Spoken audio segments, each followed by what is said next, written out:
बरसात की रात थी। मायबेक हाईवे पर तूफान कहर बरपा रहा था। बिजली कड़क रही थी और सड़क पर दूर दूर तक कोई गाड़ी नहीं दिख रही थी। सड़क के किनारे खड़ा पुराना ढाबा शेरू टी स्टॉल आज भी खुला था, जैसी हर रात खुलता है, चाहे दुनिया बिखर जाए। ढाबे का मालिक शेरू, 55 साल का बूढ़ा, अकेला बैठा था। लालटेन की टिमटिमाती लौ में उसकी आंखें अध खुली थीं। पागल हूं शायद, पर आदत है, कोई आ ही जाए। 11:10 पर एक पुरानी एम्बेसडर कार ढाबे के सामने आकर रुक गई। शेरू चौंका। इतनी रात इतनी तेज बारिश में कौन आया? गाड़ी से कोई बाहर नहीं निकला, लेकिन तभी सामने की बेंच पर एक औरत बैठ गई। सफेद साड़ी, भीगी जुल्फें, झुका चेहरा। एक गरम चाय मिलेगी? शेरू ने चाय चढ़ाई, पर अजीब बात यह थी कि बारिश में भी वो औरत भीग नहीं रही थी। उसका चेहरा धुंधला था, जैसे साफ दिखता ही नहीं था।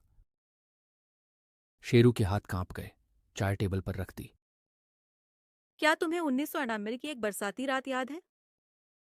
शेरू का चेहरा सूख गया।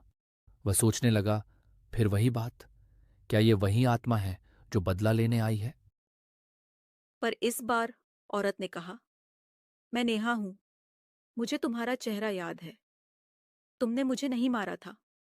तुमने तो मुझे बचाने की कोशिश की थी। शेरू स्तब्ध रह गया। नेहा ने धीरे धीरे सिर उठाया। उसका चेहरा पीला था, मगर न डरावना न झुलसा हुआ। उसकी आंखों में कोई बदले की भावना नहीं थी, बस गहरी उदासी। तुम जिंदा नहीं हो, है ना? मेरा शरीर उस रात उसी नाले में बह गया था, लेकिन मेरी आत्मा यहां अटक गई। एक वजह से। कैसी वजह?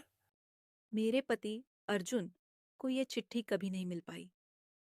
इसमें लिखा था कि मैं गर्भवती थी। मुझे सिर्फ उससे यह बात कहनी थी। मेरा सपना था कि हम अपने बच्चे को साथ पालें, पर उस रात से सब अधूरा रह गया। मुझे लगा मैं ही गुनहगार हूं। मैं तो बस डर गया था, तुम्हें अकेला छोड़ गया, पुलिस को भी नहीं बताया। अगर तुम इस चिट्ठी को अर्जुन तक पहुंचा सको तो मैं इस जगह से जा सकूंगी। शेरू ने कांपते हाथों से चिट्ठी खोली। उसमें नेहा की प्यारी सी लिखावट में अर्जुन के लिए एक छोटा सा नोट था। हमारा सपना पूरा होने वाला है, तुम जल्दी आना, मैं तुम्हारे बच्चे की मां बनने वाली हूं। शेरू फपक पड़ा। इतने सालों से वो खुद को ही दोषी मानता रहा, पर असल में वह गवाह था एक अनसुने दर्द का। मैं हर साल इस दिन यहाँ इसलिए लौटती हूँ ताकि किसी दिन कोई मेरी बात सुने। और अब तुमने सुन लिया।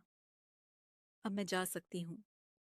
बाहर बिजली चमकी, हवा थम गई और नेहा की परछाई धीरे धीरे हवा में घुल गई। कार की हेडलाइट्स बुझ गईं और वह गायब हो गई, जैसे कभी थी ही नहीं।